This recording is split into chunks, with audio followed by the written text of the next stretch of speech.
Well, Tom Brady and the Patriots didn't get anything for Deflategate. Now they're getting more guff for Spygate. But luckily, the season is here, and maybe we can actually just talk about football. Let's just talk NFL football because I'm not too privy to talk about Badger football right now. Well, we might have to just a little bit. A big game on Saturday. We're a third of the way through the high school season as well, so this will be an all football version of all Extra football Points, edition. Yes, as you will. In you the making fall a Super here. Bowl pick? I think we probably should. Okay, all right. Probably should go out on a limb and make some weird predictions too. We probably should. I probably will be considered weird because you know who I won't pick to be there. Well, everything you say is weird, so I know. This is all par for the course. Exactly. So all football here today, and we should mix in some UW Whitewater. They're about to start their season as well. Do you know where they're playing? Quickly. Mississippi. That doesn't. It could be where. I mean, Mississippi's a big state. It's a long way away. Belhaven. Okay. Belhaven. I don't have a sheet here to read off of. That's in Mississippi somewhere. Actually, you know what? Here it is. Jackson, Mississippi, home of the Belhaven. We're on top of it today. We got all the papers. Havenettes, I think. All football. Here we go. Extra Points.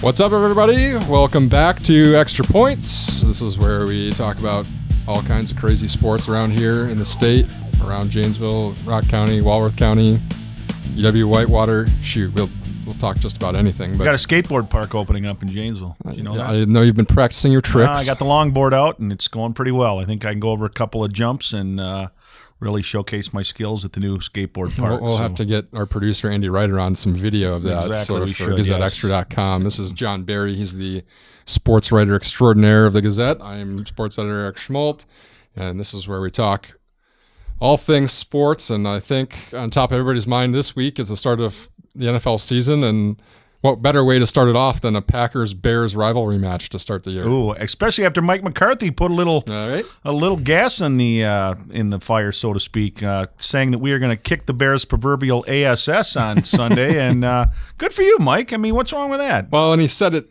to be fair, and I know this is a day where no matter what you say, it's going to wind up on the internet. But it is. When you go and say something like that to a bunch of people that are basically boosters and like your own team, I mean, I have zero problem with that. What are you saying other than what everyone else in that room is already thinking? Yeah, it's just a matter of now these days everything gets on video and winds up on YouTube or Vine or whatever else. I have no problem with him saying that at all. I like how he explained it too. I mean, he just said I would say something different to the Chamber of Commerce than I would inside the locker room. Or probably to John Fox's face. Exactly. Or Jay Cutler, for that matter. But it's, after 4 weeks of exhibitions and talk about injuries and things like that, we kind of just get to see what the Packers are all about. The Bears under John Fox, I don't know. The Packers are heavily favored, almost a touchdown favored on the road, and I don't know if they really. Do you think they'll be tested in this game? No. Yeah. No.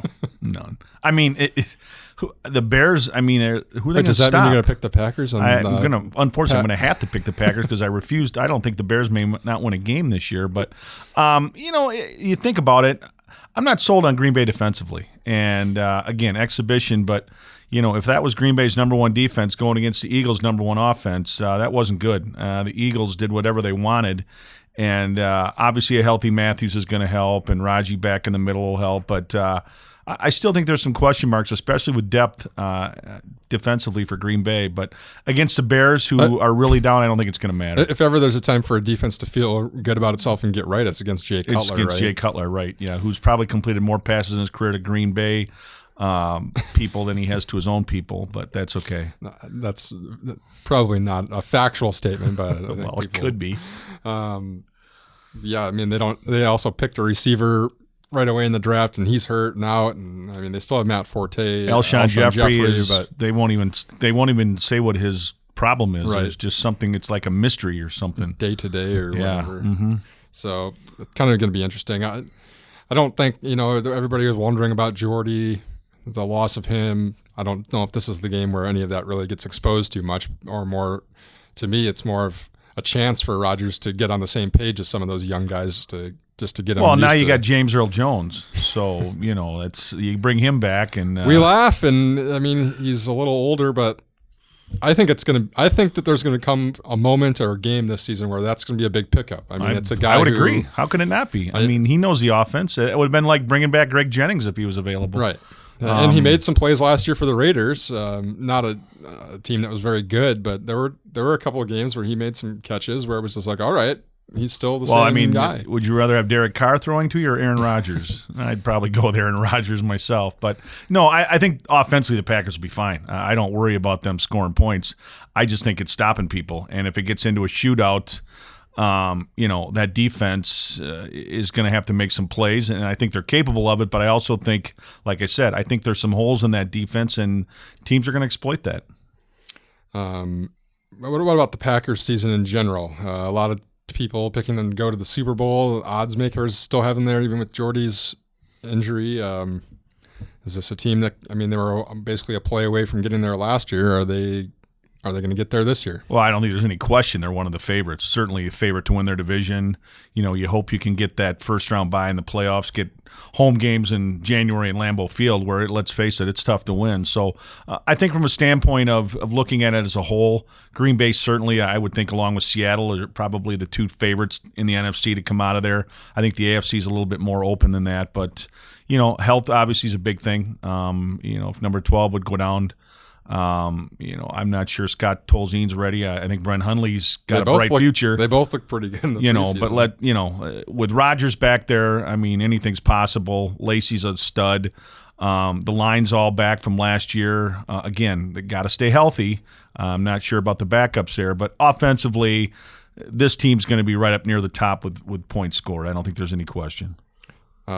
Packers Seahawks in week 2, so that'll be a nice preview of what could be the NFC Championship game, and also a huge game in terms of determining home field advantage if that pans out. Yep. What's a feasible record? I'm thinking 12-4. 12-4 for Green Bay. I'll go with 11-5. I say they lose to like the Seahawks, at Denver, at Detroit. And then there'll be something weird. Yeah, and my take is I think there's always that one game or two games that kind of gets away from you. You just don't play well. Could be Chiefs on Monday Night Football, or it could be.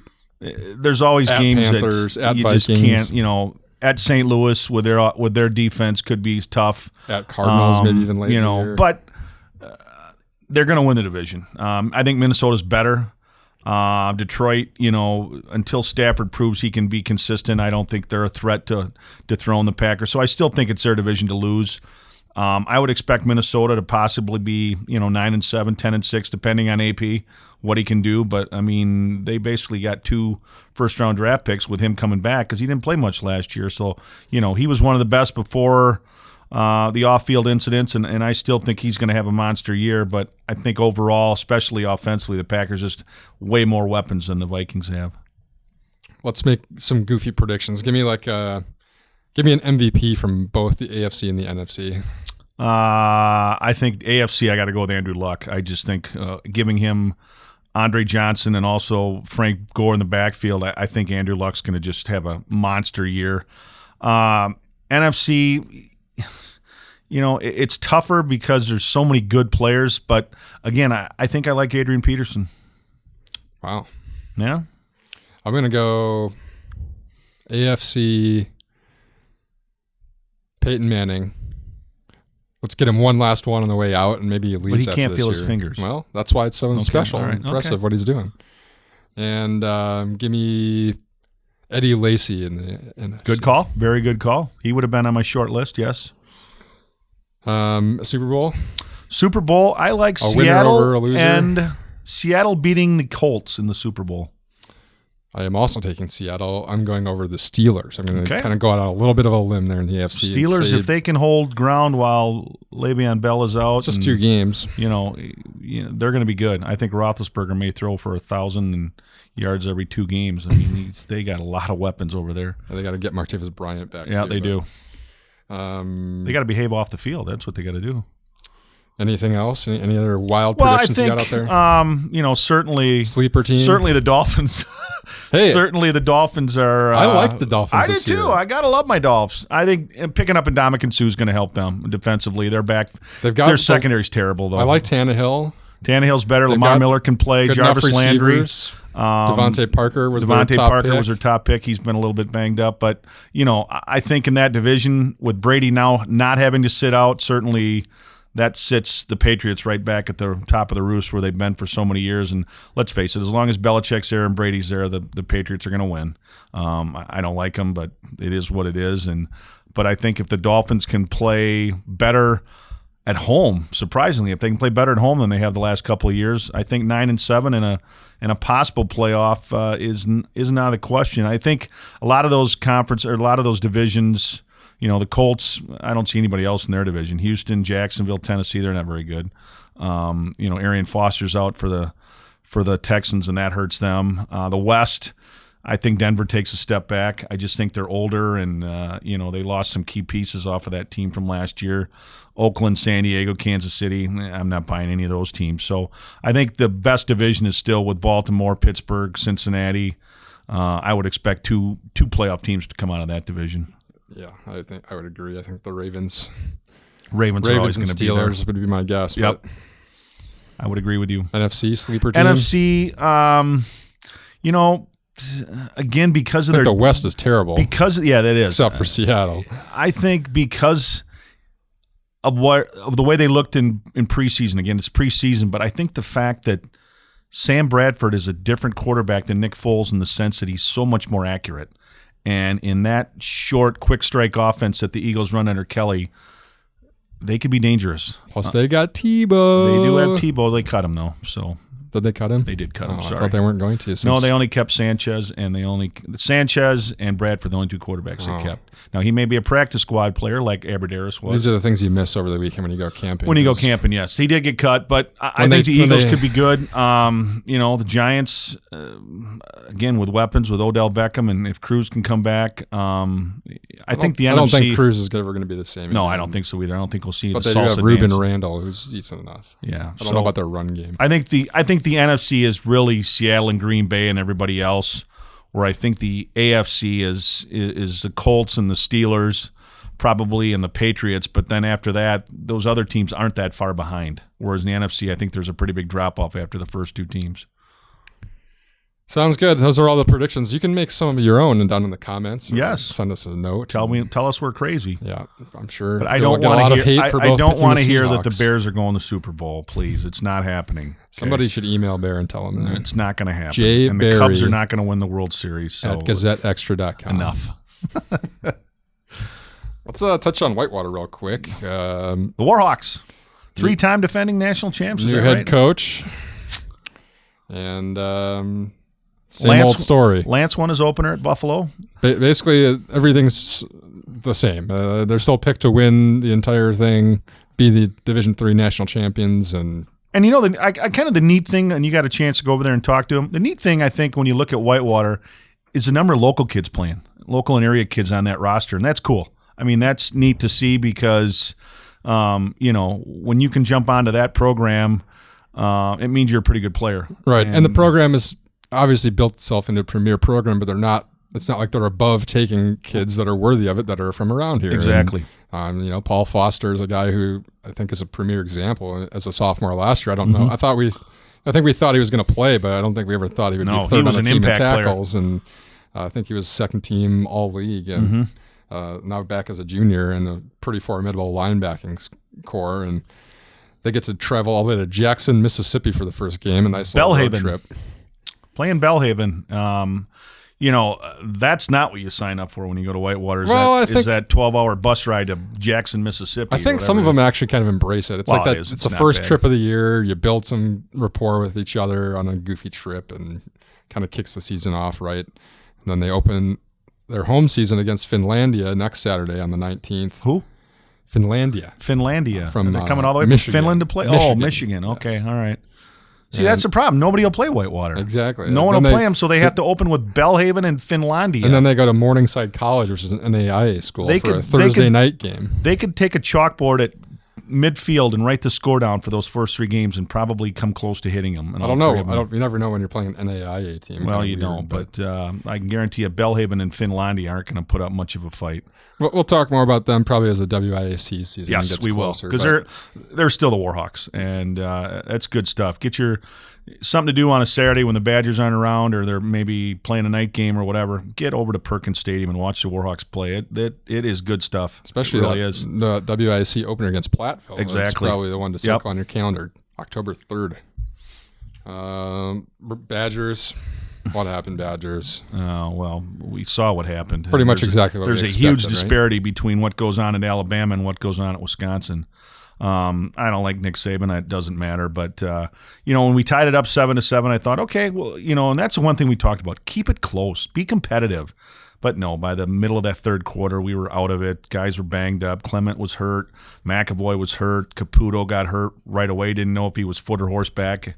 He was on the wrong side of the field. He was on the wrong side of the field. The Alabama guy's scary. Pointing, going, hey, somebody come get this guy. He doesn't know where he is. That's a scary and that's situation. sad. I mean, that's concussion, and my guess is he won't see the field this week, and I know he's got to go through concussion protocol, but they're not going to maybe need him until the conference opener and let him rest and get healthy and let the other guys play against the cupcakes they got coming up. So. I guess that's the thing. I mean, we got the reminder that one of those teams was a perennial national championship contender, and one of those was a perennial, hopefully make an appearance at the Rose Bowl, and that's basically what Wisconsin is. And if that's all they want to be, that's fine. Or if they want to take a step forward, now they know what they got to get to. Well, and I think what bothered me the most, there were a couple times I thought Wisconsin could have made some adjustments on both sides of the ball to at least stem the tide, excuse the pun. But what got me the most was our poor tackling. I mean, you don't have to be a great athlete to tackle. I mean, and the big plays. Yeah,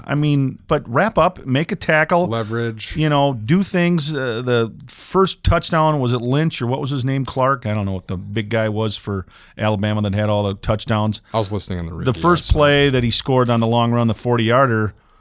We had 4 linebackers 5 yards off the ball, and they were 4th and a yard or 4th and less than a yard. Get up in the box. Get up in the box. They're going to run it, and they did, and somebody missed a tackle, and then somebody got clipped off on a block, and off to the races he went, and that was the start of many just bad plays. Erickson showed that he's Aberdaris. I mean, he's legit, and he's gonna have a big year. And Stabby, I thought, was exactly what we thought he would be.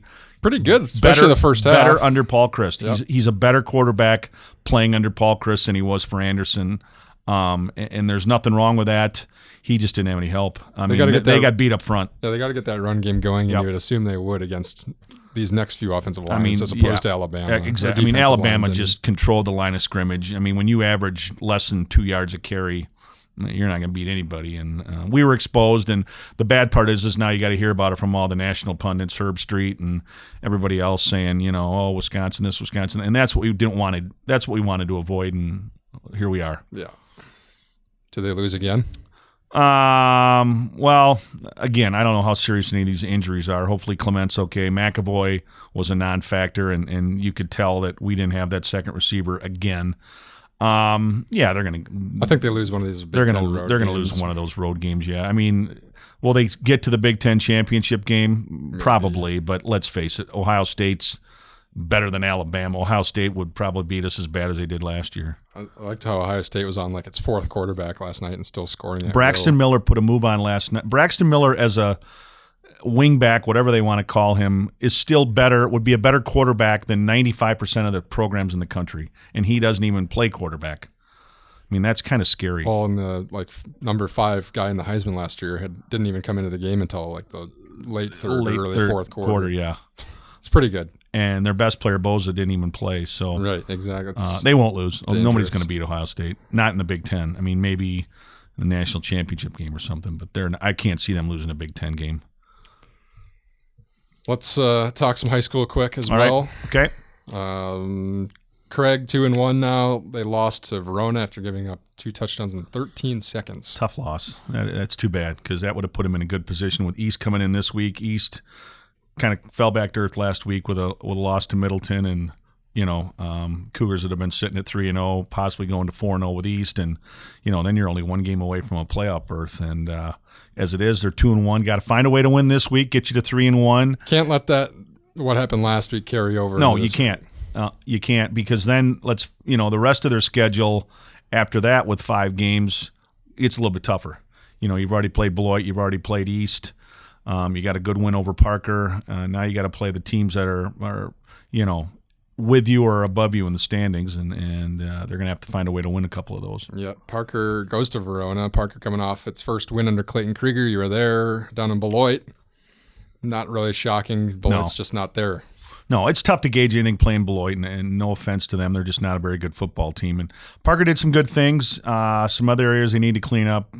I'm just appalled at their special teams play. Their extra points are just – I can't believe in a school of 1,600 they can't find somebody that can kick an extra point. I mean, it's one of them hit somebody's back last week, one of their own guys. They did make one, but they made the one, and you would have thought that they just won the state title. I mean, they were jumping, hooting, and hollering on the sidelines, and it's kind of sad when you get that excited over an extra point. But they do some things well. DJ Vance is a pretty good athlete and a pretty good runner.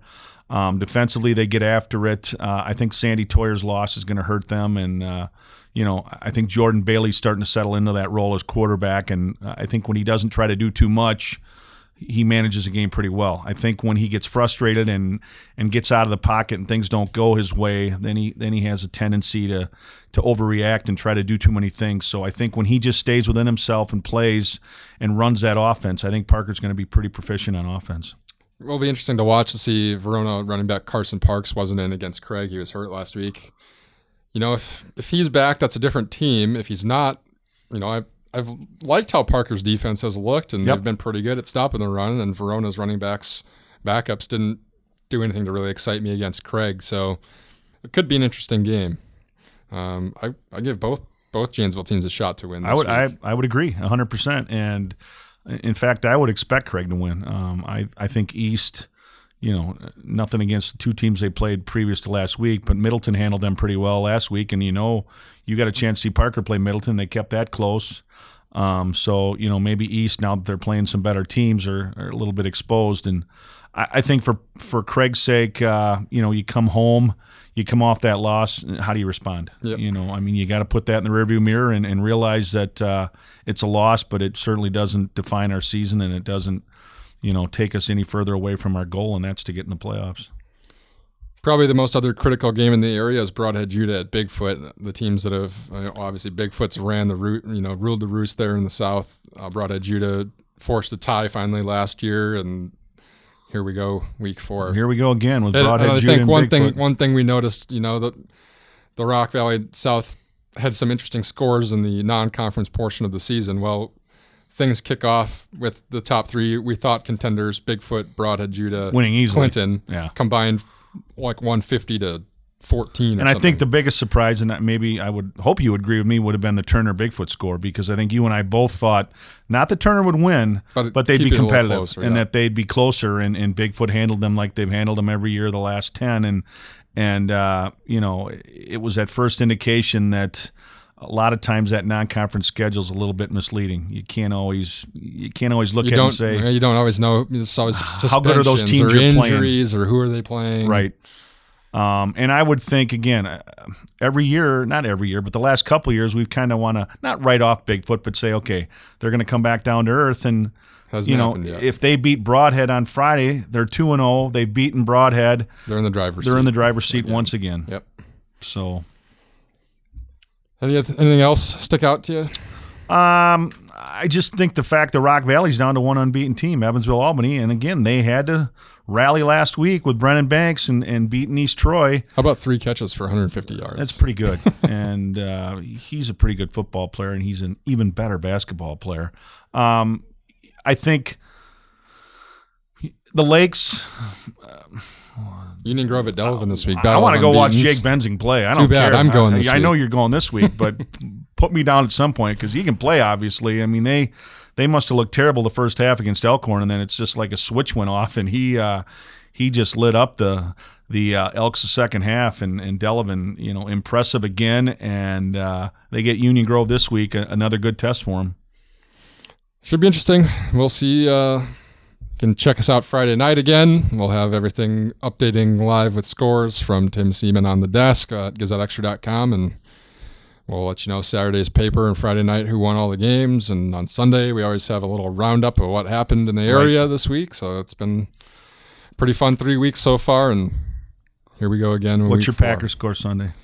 I don't know about a score yet. They'll win by 16. 16. Okay. You? 35-13 Packers. You can find some predictions. We'll have Packer Game Day back in Sunday's Gazette on a weekly basis starting on Sunday from Tom Miller. And you can let us know what you think of the show down below in the comments, or email us at sports@gazetteextra.com. Check us out on YouTube or iTunes or any of the various other places that you might be finding us. Find us on Twitter. And we'll be back here next week. Do it all again next week. Take care, everybody.